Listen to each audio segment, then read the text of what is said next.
Let's get down. Get down.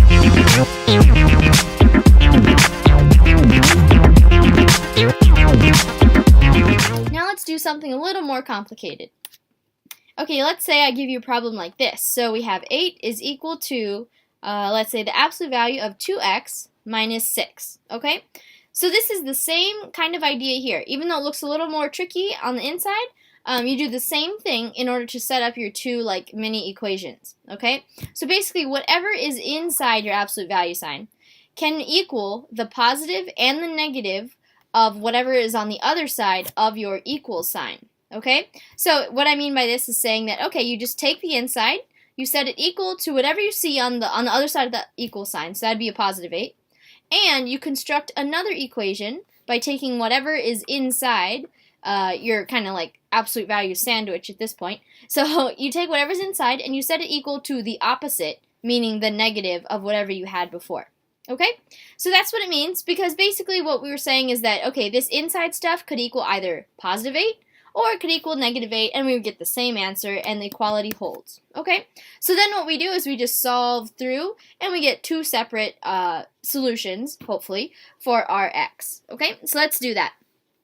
So with this left equation, we just add a 6 over. So add 6, so we get 2x is equal to a 14, and we get x is equal to positive 7. Or when we work through this right side here, we get 2x is equal to a negative 2 when we add that 6 over, right? And then we get x is equal to negative 1. So ultimately our answer is going to be x equals 7 or x equals a negative 1. Okay, so those are the two solutions, and essentially what this tells us is that graphically, this is where our graph crosses the x-axis, or the horizontal axes. Okay, so let's say that went to 7, so we have x equals negative 1 and x equals 7, so our graph would probably look something like this, some kind of V that goes up like that. Okay. Alright, so now let's solve another equation, okay? Because we're getting good at this now. So we have 0 is equal to, the absolute value of 4x minus 6. Okay, so let's do the same process we did on the last problem. We're going to take the inside stuff and set it equal to whatever we see on the other side of the equal sign. Okay, that's fine. And then we do the same thing, 4x minus 6, but now we set it equal to the negative of whatever's on the, wait, what? Hold on, is 0 a negative net? What? What's going on? So the thing here is that whenever you have an absolute value equal to 0, that just means basically this thing right here. That means you only have one equation. You don't even have to worry about the negative thing, the opposite signs. Don't worry about that. This just means we're only going to have one solution, and I'll explain why in a graphical sense right after we solve this. Okay? So let's just solve this equation, this singular equation here. So we have, we're just going to add the 6 over to the right side, and we get x is equal to 3 over 2, or 6 over 4, right? So we have x is equal to 3 over 2. So we only got one solution. So what does that mean? So what that signifies is that, let's say we have 1, 2, right? So here's our 3 over 2. So we have x is right here. Okay, that's one of our solutions. And that is the only quote-unquote solution that means a 0 of our function. So that means from here, then our graph just shoots up like this. Okay? Kind of like that.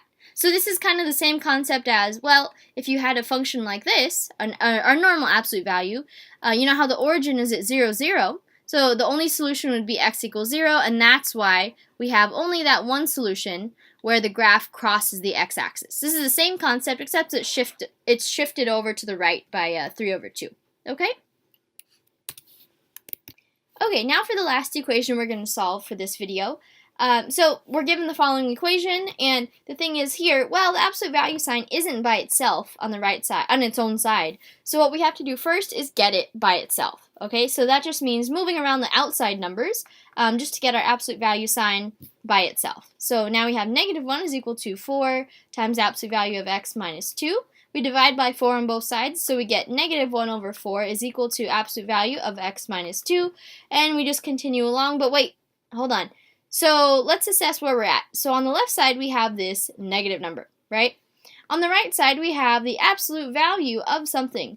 And as we all know, absolute value makes everything positive. So in effect, what we have on the right side is a positive number. So Wait, this doesn't make sense, does it? And the answer is no, it doesn't really make sense. But what this signifies is that when you have whenever you run into a case where you have absolute value on one side and a negative number on the other side, then that's the case where we have no solution, okay? Because this is basically impossible unless both sides were to equal 0, but the left side is definitely not 0, okay? So because this isn't possible, this equality here, this doesn't hold, so we have no solution. What this means graphically is that, well, our graph just simply doesn't cross the x-axis at any time. Maybe it's just floating up here and it like points upward, or in another case, it could just be down here, the vertex, and it just points downward or something like that, okay? Alrighty, so now on to the last topic for this concepts video.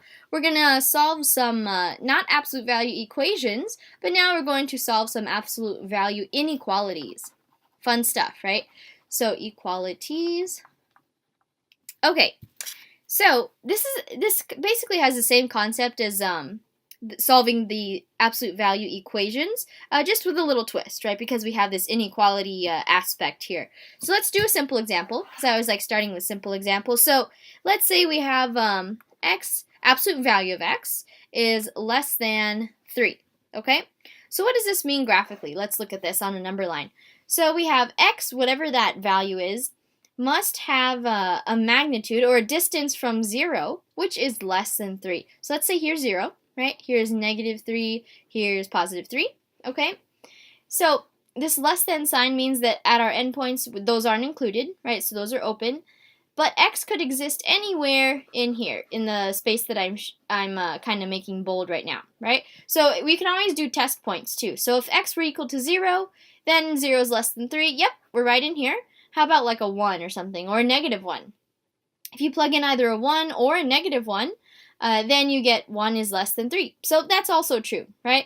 If you test a point out here, like 4, let's say, for absolute value of 4 is equal to 4 is not less than 3. So that one is not included, right? These parts are not included, but everything on the inside is, okay? So that's what that means.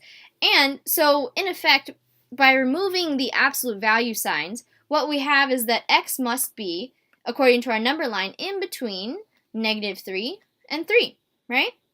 Okay, now let's try another one. So let's say absolute value of x is greater than 3 this time, okay? So let's look at our number line again. Okay, so we have negative 3 here, 0, and positive 3. Okay, so absolute value of x has to be greater than 3. So it would have to be like, let's try our test point of 4 again, right? So if you take the absolute value of 4, you get 4 is greater than 3. So 4 is in there, so it must include this part of our number line. How about negative 4? Or negative 5, let's try. Okay, so if you plug in a negative 5 in absolute value, you get this is equal to 5, which is greater than 3, right? So you can take anything to the left of negative 3. But if you were to test out 0, let's say, you get 0 is greater than 3, and that's not true. So it doesn't include this middle part. So if we take a look at our number line again, we can have, well, now x is either less than negative 3 for this left part here, or x is greater than, and the important thing is or here, or x is greater than a positive 3, okay? We really don't want to include that middle part, okay? So I always, when I was learning this, my teacher, professor, they taught me a little, or they taught our class a little like trick to remember which one's which. So basically, when you have the so this is the important part. When you have the absolute value thing on the left side, this is important, okay, by itself, and you have a less than. Less than signifies, what you should think is less than. It's kind of weird, and it's a little bit of a stretch, but it helps me. So so when you have your absolute value, right? So like this guy on the left side, right? And you have a less than symbol here, you should think less than, and that means whatever you have inside the absolute value sign, to take it out, you just put that there and you put it in between the positive and negative values of whatever was on the right side, okay? And on the other hand, if you have your absolute value on the left-hand side, like this one, and you have a greater than symbol, you can think great great or instead of like greater, but great or. And then that means you have to split it up into these two different inequalities, okay? As opposed to the one where you just kind of squish everything together. Okay, so let's try an example of solving an absolute value inequality. So if we look at it, we have our absolute value thing on the left-hand side, so that's good. And we have this less than sign. So that means less than, right? Less than, and. So we take whatever's on the inside of our absolute value, we stick that there. We put the symbols on, on opposite sides, right? And you can't forget, just replicate it. So if it has an or equal to, you just put that in there as well. Okay? We have our 4 and the opposite, which is a -4. Okay, so now all we have to do is just work both sides at the same time, or like all three kind of sides here. And we're just going to add 5 everywhere. Okay? Add 5 everywhere. Okay, so this will make our inequality hold. So on the inside, we just have x, and then, and that's inside, or in between 1 and a 9. Right? And that's it. We are done. I know in the book it delineates a kind of thing where you work with an inequality as like an as an equation, and you solve for it, and then you have to determine which way the signs are flipping or going and stuff. And I mean, if you'd like that method as well, then by all means go ahead and use it. But this is also another way or another like trick you can use in order to solve those inequalities. Okay? And I just want to point out one last thing. We'll do like a bonus part to this question. So bonus, and I can't spell bonus. Okay, there we go. Bonus. So what would x, the absolute value of x minus 5, greater than 4? How would you solve that? So this one is a great or, right? So great or, because our absolute value is on the left-hand side, right? So this one is actually going to be everything that this guy is not, okay? So what I mean by that is that ultimately you can work through the whole like process and stuff by setting up your two different inequalities here because we have great or. But ultimately what we're going to get is x is less than 1 or x is greater than 9. Okay? And that is all.